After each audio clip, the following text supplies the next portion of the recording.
com Nicole Balls e Ângela Cigarini. Aponta ali para Ângela Cigarini, o mongóide. Terezinha do negócio lá do Faz Me Rir, sei lá como é que faz aqui, o negócio do Chacrinha. Terezinha! Uhul! Uhul! Terezinha! Eu vou falar com a polícia que eles botaram o lugar, meu neto ficou maluco. É mesmo? Tá bom, olha só. Aqui, vamos sentar aí, por favor. Entrevista. Bate-bola, jogo rápido. Nicole, tudo bem? Tudo. Tudo bem? Como você tá? Tô bem. Por que você tá rindo?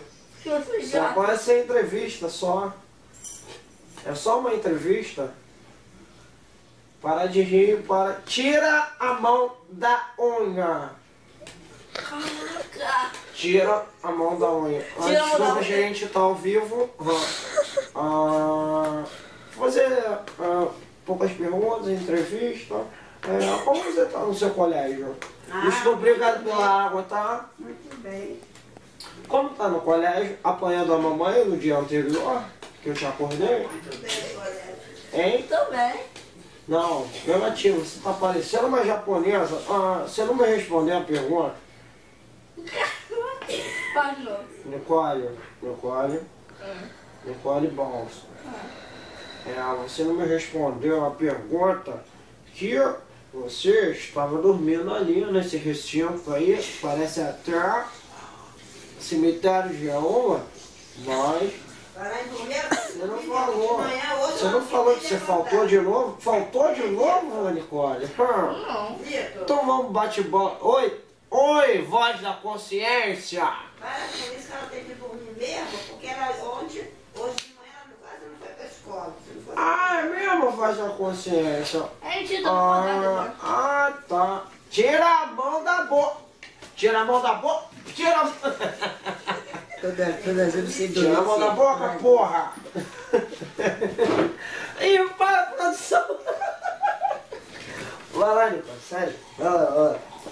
Eu não sei, por que sobrou aqui pra Por favor, menina, boa noite, boa tarde, bom dia pra você que está ouvindo agora na rede. Nicole, senta aqui, ó. Bom, assim, vai lá, Raquel, falar com ele. Não, Tá com ele, vai? Raquel, agora você, Raquel. eu não. Por que não, Raquel? Eu não quero. Raquel, só vou fazer uma pergunta. Não só, quero. Só uma Faz pra pergunta. Tereza. Por que tantos graus, vovó?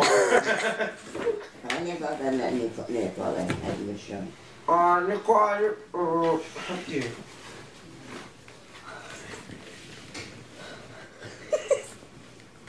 Traquinas, tudo bem?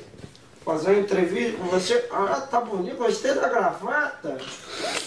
Gravata vermelha, né?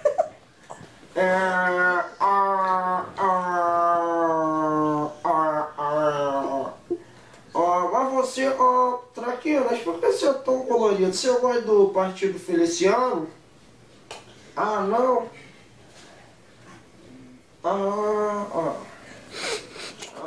Vamos pro bloco, daqui a pouco a gente volta.